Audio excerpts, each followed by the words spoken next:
На пресс-конференции главы городского округа город Якутск Евгения Григорьева журналистам средств массовой информации и блогерам Якутии появилась возможность задать свои вопросы первому лицу столицы республики, и острые в том числе. По обыскам мэрии, которые как раз касались дорожных работ по блокаду взрослых лет, и по, как раз таки вы упомянули, по социальным объектам, по пристроям, по какому принципу все-таки строятся пристрои, зачем в пятой школе пристрой. И, естественно, вот мой постоянный вопрос, который я вам задаю по первой школе, да. Так, начнем с обысков.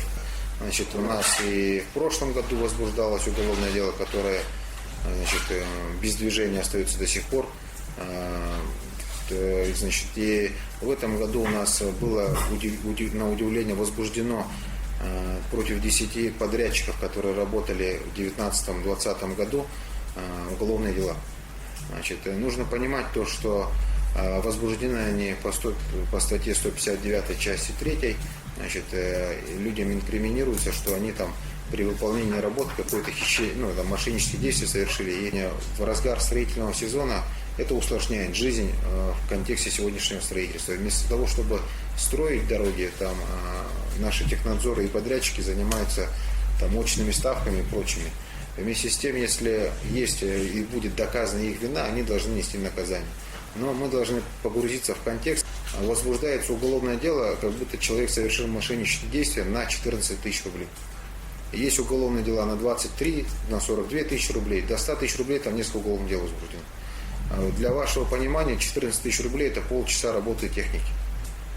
Вот, с этой точки зрения, но вместе с тем проходят обыски, изъятие документов из-за таких моментов. И, естественно, само собой, значит, это вызывает очень много вопросов, как и у людей, которые работают сегодня технадзорами, а надо ли мне это работать здесь, если такой подход. Да? И, соответственно, у подрядчиков, а зачем мне работать в городе, если рано или поздно это заканчивается такими вот непонятными вещами.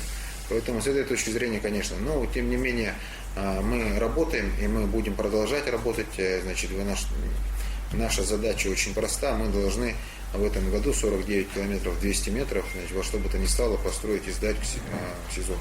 По СОШ номер 5.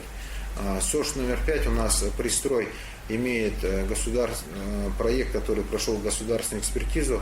И нужно быть реалистами, и понимая контекст перегруженности наших школ сегодня, пристрой это является одним из выходов.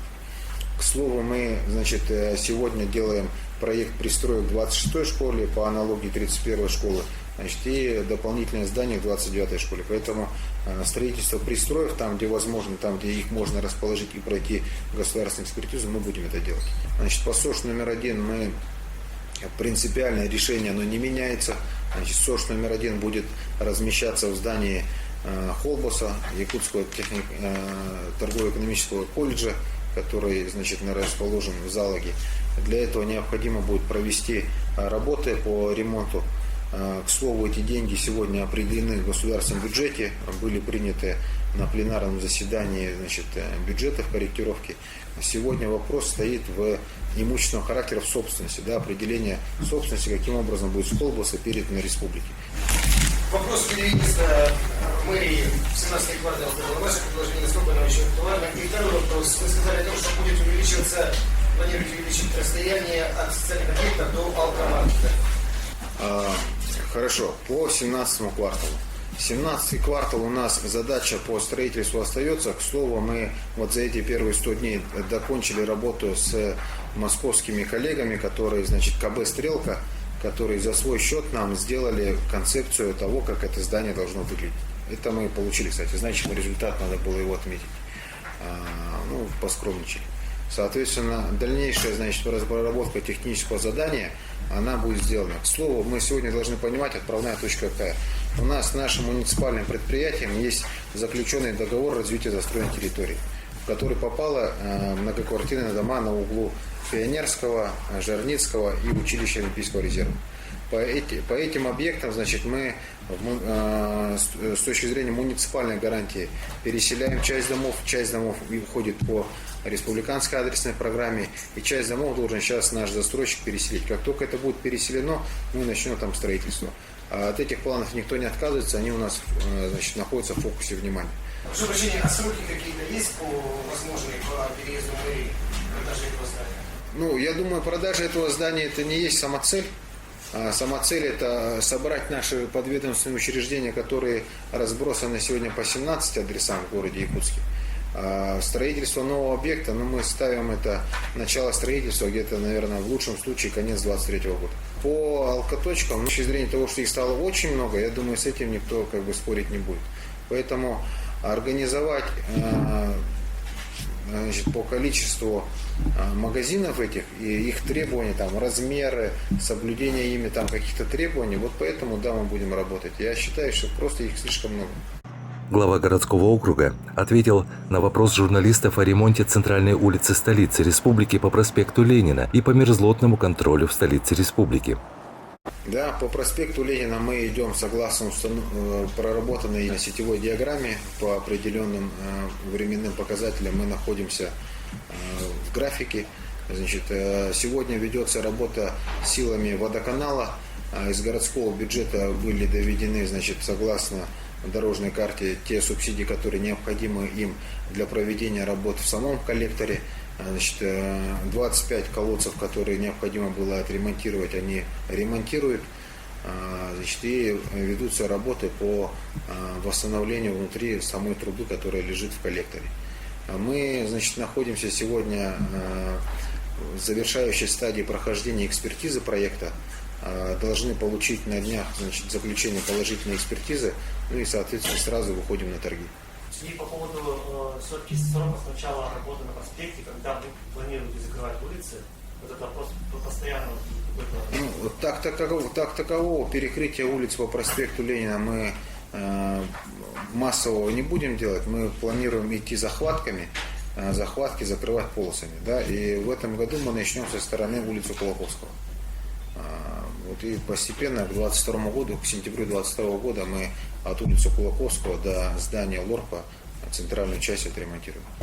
Оттайка все-таки грунтов идет, да, но не такая сильная вроде как, да, и там порядка 10% зданий могут быть подвержены опасности обрушения все-таки. Какая-то программа в Якутске есть по вот этой работе? И что это будет? Или будет вообще вкладываться в институт, может быть, изучение этого вопроса? Смотрите, здесь вообще вопрос мерзлотного контроля встает. Сегодня этим должны заниматься управляющие компании. Ряд из них это делает, ряд из них это дело игнорирует. Да? И с этой точки зрения мерзлотный контроль, определение полномочий по надзору управляющей компании передать нам, чтобы мы могли с них это требовать. И более того, в структуре нашего блока ЖКХ определить мерзлотный контроль свой, для того, чтобы иметь возможность видеть картину реально. С точки зрения общего необходимого мероприятия, которое сделать нужно, номер один – это водоотведение. Пока мы не сделаем водоотведение, на криолитозону будет воздействовать влага. Это хуже всего. Яркий пример, который мы получили в прошлом году, это автодорожная 8/4. Когда у нас подъезд по температурному шву откололся фундамент вследствие того, что там были обводненные грунты. Безопасность наших многоквартирных домов, и зданий, и сооружений в целом на свайных фундаментах, долговечность службы дорог, благоустройство дворовых территорий – это вопрос водоотведения, который так или иначе коррелируется. Глава городского округа остановился на строительстве 112-го квартала, район улицы Три Сосны по Вилюйскому тракту города Якутска. Вначале будут возведены социально-культурные объекты, только потом жилье, чтобы не повторилось такого, как в 203-м микрорайоне. Всего планируется в 112-м квартале возвести 200 тысяч квадратных метров жилья. Также он ответил на вопрос инфраструктуры в районе 17-го квартала города Якутска. Плановые решения выполнены по подведению тепловых сетей и канализации. Сейчас идет проектная подготовка земель под зоны строительства. Прозвучал вопрос по поводу неосвоенных денежных средств на газификацию участков, выделенных многодетным семьям пригородного поселка Северный. Работы по газификации в прошлом году были прекращены по субъективным и объективным причинам. В этом году 1310 участков в Северном и 900 с лишним в Хатасах уже подключены к газу. В поселке Северный ведутся финальные пневматические испытания. Журналисты не только задавали острые вопросы, но и вносили свои предложения. Засеять столицу сортами. Вы уже реально третий мэр, кому я предлагаю это сделать, причем не на клумбах, а где-то на газонах. Арифметика там очень простая. В прошлом году я посадила 3, в этом году у меня 18. Они ведут себя как захватчики. Мы даже вот отправляли, ну почему петунии, да, отправляли запрос. Нам говорили, что у петунии там самый долгосрочный период цветения, и они неприхотливы. Но ведь это же неправда. Ну или пора менять уже соболя на кирпе на петунию. И вот 2 миллиона цветов заявили, что посадят к знаменательному празднику. 2 миллиона, это будет 2 миллиона петуний, да? Вот я, к сожалению, в вопросах садоводства и по цветам я на начальной стадии развития, как ботаник, наверное, я пока не состоялся, но тем не менее ваши замечания мы учтем. И вот в вопросах, значит, озеленения, которую задача нами поставлена, сардана хороший цветок, надо восполнить этот. Точка взаимодействия, Олег Желудин. У меня предложение для экономии финансов вашего бюджета, города и так далее. Создать комиссию. Дело в том, что мы провели анализ построенных новостроек. Ни один объект не соответствует плановым запланированным бегалям. Ни один. Даже Прометей, который там нет водоотведения. Предложение такое: создать комиссию в составе СМИ и так далее, и так далее. Может повлиять на бюджет города и сэкономить.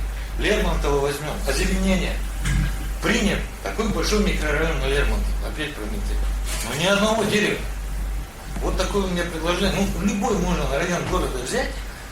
Нигде застройщик плановый показатель и продает нам красивые квартиры 203 в одном месте, где нарисовано, что стоянка 30% должна, ну, для дома. Нету ничего. Это несоответствие архитектурному плану, правильно? Может быть, мы найдем общий язык и заставим людей сделать. Ну вот сами скажите мне, вы говорили про теплые остановки. Ну смешно же, как-то микрорайон без остановок. И это 203. Комиссию создавать? Ну, с точки зрения комиссии, которая будет принимать или что делать? Проверять застройщиков, которые гарантия заканчивается. Пожалуйста, тут же вот Сусанна сидит, она и без спроса любые комиссии. Нет, ну хорошо, трансстрой великолепно, ничего. Давайте поедем, посмотрим, что они не... Спасибо. Хорошо, давайте посмотрим. Комиссию можно создать, да. Журналисты хотят принимать активное участие в жизни столицы и вносить свою лепту в ее хозяйственное развитие. Поэтому общественное движение «Союз журналистов и блогеров Якутии» вносит предложение создать при главе Якутска общественную структуру, состоящую из журналистов и блогеров, чтобы делиться своим мнением и вносить предложения на развитие столицы республики.